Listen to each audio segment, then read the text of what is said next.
Hi, friends. Thank you for listening in today. This marks the beginning of a new series, the audio version of my book, Pieces of Purple. I'll release a new chapter about every month, followed a couple weeks later by an interview with an adult TCK or with the parents of TCKs. I do encourage you to pick up a printed copy of the book for a couple reasons. The first is graphic designer Elise Chung's gorgeous art in the layout of the book. It is so fresh and unconventional and inviting. There are also about 50 quotes from MKs sprinkled throughout, plus several truly meaningful poems that I won't be reading in this audio format. And if you buy the book, you can highlight and annotate to your heart's content. Pieces of Purple takes the form of a 3-act play, probably due to the fact that I was a play director and creative writing teacher in a former life. Those 3 acts are hemmed on either side by a prelude and postlude, with narrative, interludes, and poetry thrown in for good measure.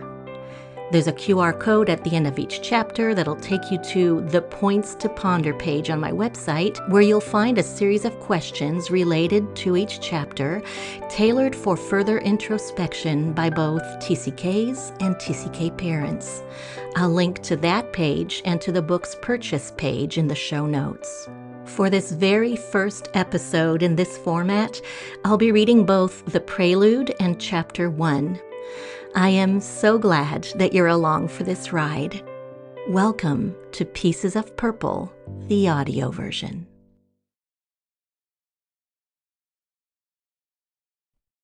Prelude, the Treasure Chest. It took me a while to realize how fortunate I was to have been born a TCK. It seemed normal to me that I grew up running the hallways and exploring the grounds of an 18th century castle just north of Paris.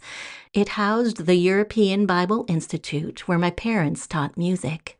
As I'd sit on a bench gazing at Mon Château from the back acres of the property, eating warm croissants from a butter-stained bag, it never occurred to me that its sandstone towers and wrought iron balconies were something others only read about in fairy tales. Speaking French as easily as I spoke English was equally unremarkable to my third culture kid mind. I absorbed the language more than I learned it by attending kindergarten and playing with my neighbors without ever opening a book or memorizing a vocabulary list. And sitting at the kitchen table having a bilingual conversation with my parents, my brother and I speaking French while they responded in English, it seemed so ordinary as to be boring.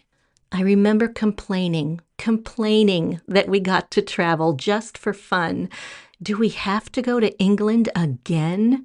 Not realizing, of course, that there were people around the world who would give anything to be able to experience the changing of the guard at Buckingham Palace, or the delicate flavors of a cream tea served in a drawing room that looked like a Victorian postcard. I learned to shapeshift without realizing I was doing it. It's an MK ability specific to those who were embedded in multiple cultures during their most formative years. I could so easily adjust not only my language, but my behavior, knowledge base, and communication style to the context I was in, shedding some of my Frenchness when I flew back to Canada, getting brighter and more assertive in my interactions in the United States, then reverting again to a more sober, European bearing when I crossed the ocean and returned home. As a child, I didn't fully understand the gift of learning scripture in a tiny historic church building where people who hadn't grown up steeped in Christianity brought a fresh flavor to my generations-old faith. I was marked and formed in so many subtle ways by hearing verses interpreted through a different cultural lens and put into practice with un-American methods. My faith was deepened and enriched not only by witnessing the community of believers around me, but by taking part in events and outreaches, singing and reciting and dancing and serving and saying the name of Jesus, even when my faith was conflicted and frail. Fraught times came and went for decades of my life, but I believe the early acquaintance of good people who genuinely believed and gently followed a living, loving God preserved a thin trace of Him in me. I never thought of thanking my parents for raising me as an MK. My experiences, their magic, seemed so mundane to me, and there was enough disquiet darkening the corners of my life that I couldn't always see the glow that cast the shadows I fled, or the community that sheltered my maturing, or the friendships that harbored my most intimate secrets. With the clearer vision of maturity, I can look back now and see the treasures of my international childhood as towering blessings for their rareness and beauty. They smell like the dark passageways hidden under my castle and speak in the staccato warm cadence of my beloved first language and sparkle with the sound of French horns at the start of hunting season and hover like the humid air floating as mist above the freshly cut grass we weren't allowed to walk on. In my work with MKs, I've frequently asked them what they love the most about the way their lives played out. Their lists are often long and always recited with excitement and awe. Those of us born into the world of international ministry got to live our otherwise ordinary lives in rare and profound places. We also faced challenges as we grew up between cultures, and common struggles might have been exacerbated by a lack of belonging and by the microscope aimed at us by family, friends, and strangers.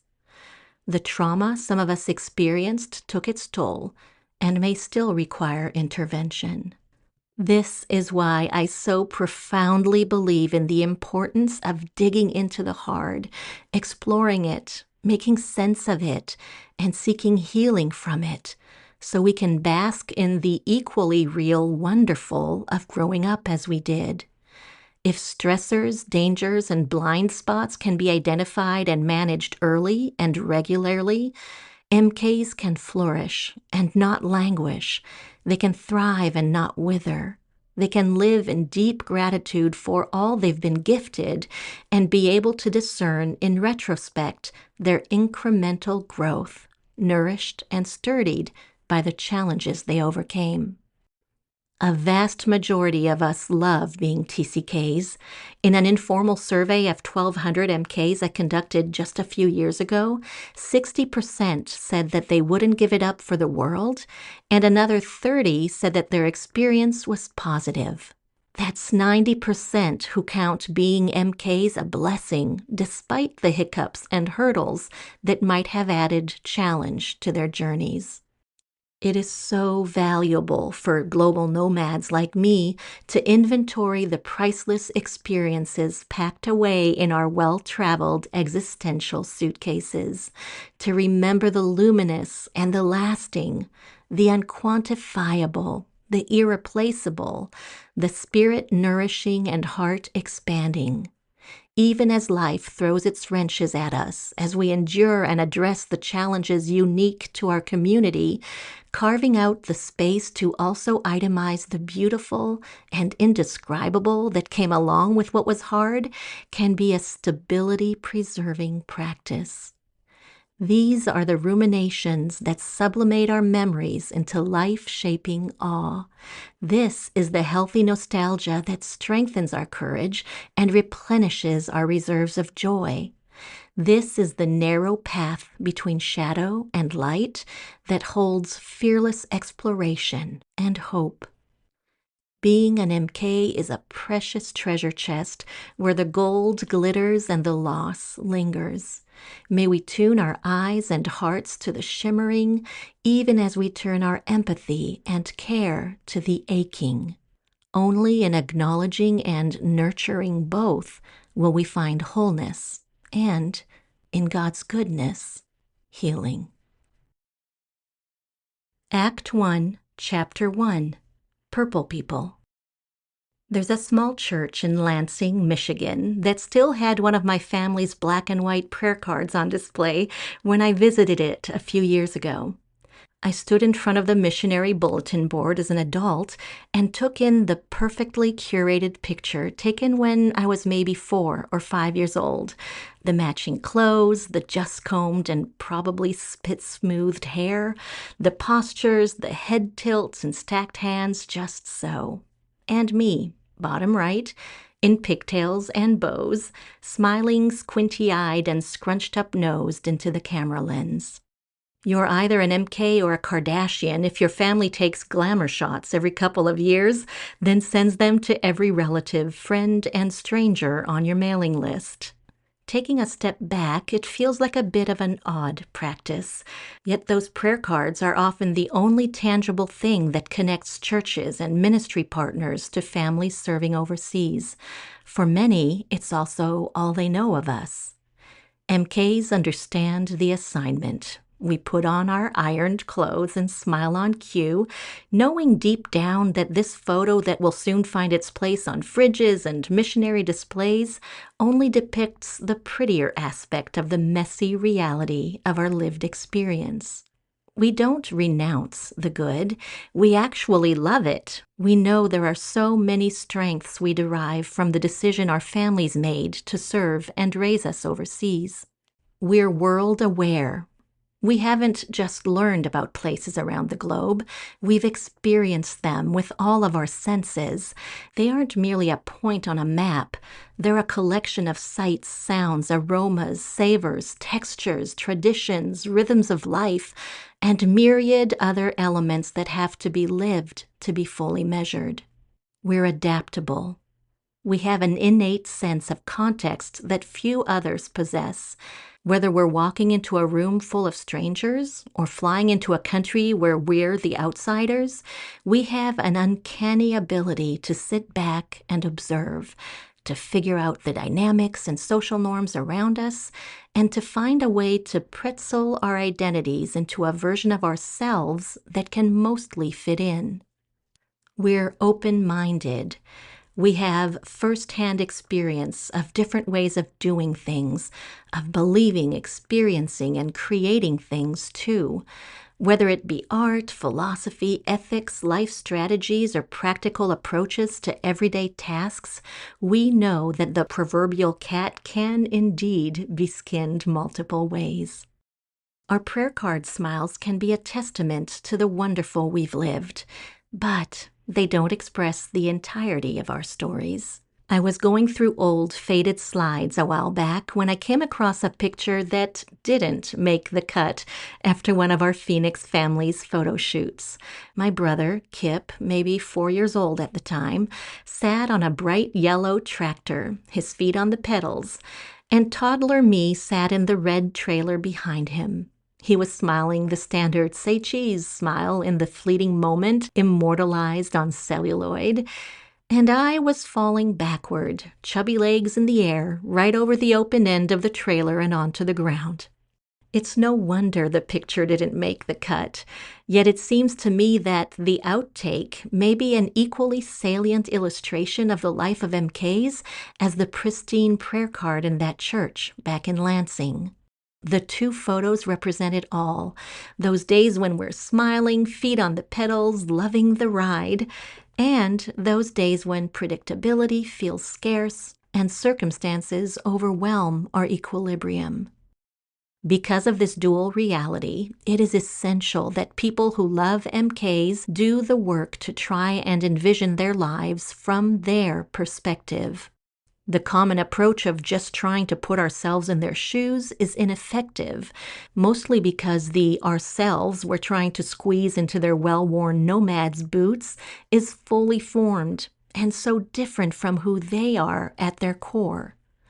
People who are not TCKs cannot fathom what it feels like to be one, or how their cross-cultural, high-pressured, and complex lives have become the lens through which they perceive and respond to everything, whether it be belonging, relationships, faith, worldview, or identity. For parents of MKs, the way cultural complexity embeds in their children is perhaps the most foundational element they need to understand. It will help explain the differences they perceive in their children and strengthen their ability to support and nurture well. Just as importantly, a clearer imagining of their inner tie-dye might allow TCKs themselves to extend more understanding and grace to their own purple traits, those quirks they know can be confusing or disconcerting to their monocultural peers. When I have conversations about the impact of growing up cross-culturally with children in elementary school, I often go back to the vivid illustration developed by Sandy Smith from Mission Training International. I hand a jar to one of the students in the class and pour red beads into it, explaining that Mom and Dad, if they're monocultural, came from planet Red. These beads represent that part of their identity. Then I pour blue beads representing a new culture into the jar and instruct the child to shake it. The result? An assortment of red and blue colors, combined but not blended, mixed but still clearly distinguishable.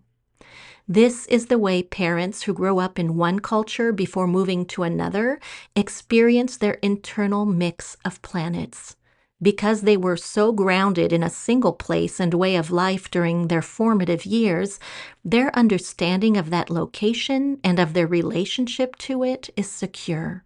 So when they add planet blue to the mix, they retain clarity about where all the pieces of their identity came from, an ability to point at the societal, philosophical, spiritual, and even emotional components of their lives and say, that's from my passport culture. Or that's from this adoptive culture. Third culture kids who have spent their developmental years outside their parents' home culture don't benefit from the distinctiveness of red and blue beads. Because they experience multicultural existence during their formative years, without prior anchoring to a narrower definition of place, self, and life, TCKs are more like Play-Doh than beads. And when I give red and blue balls of Play-Doh to that same elementary school student, with instructions to mush them together as vigorously as possible, the result is a beautiful, complex, rich, and sometimes confusing shade of purple. Children with Planet Red passports don't just visit or move to Planet Blue, they grow up in it. And they do so during those early years when they're indiscriminate sponges, absorbing all the inputs swirling around them. The elements of their cultures combine into an inextricable other that is so hard to understand if it hasn't been lived.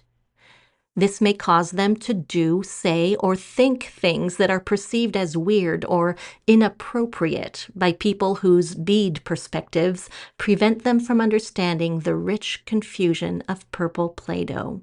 When TCKs behave in a surprising way, they might just be exhibiting signs of their complex selves, inserting into their present circumstances something they don't realize belongs in another of their home settings. They function out of their purple without the clear parameters their red and blue bead parents may rely on. We TCKs know that some of our differences are entertaining and that some can carry the risk of being labeled other.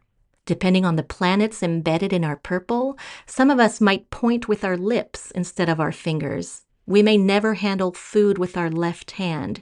We may avoid looking a recruiter in the eye during a job interview.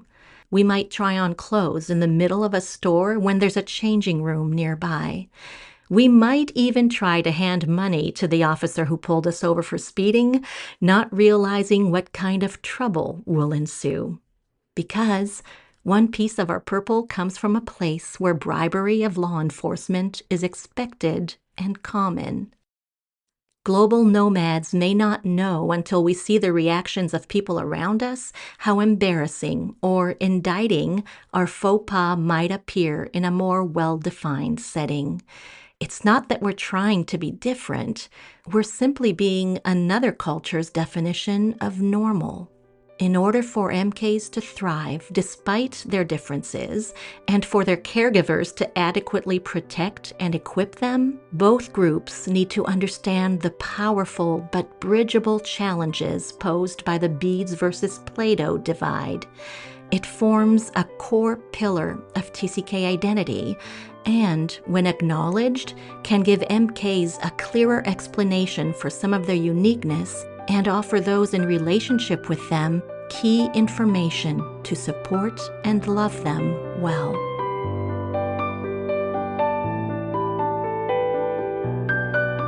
Thank you so much for listening in today, friends. Before you go, make sure you subscribe to Pondering Purple on whatever platform you use. And if you're so inclined, it's always helpful for you to leave a comment or a rating wherever you're listening. Remember that you can also listen to previous episodes going all the way back to January 2020. Links to the book's page and to its Points to Ponder questions are included in the show notes, as well as a contact button should you wish to reach out to me for any reason, including to arrange for bulk orders. As I release this episode into the world today, I want you to know that I celebrate the purple you are or the purple you love. Thank you for listening.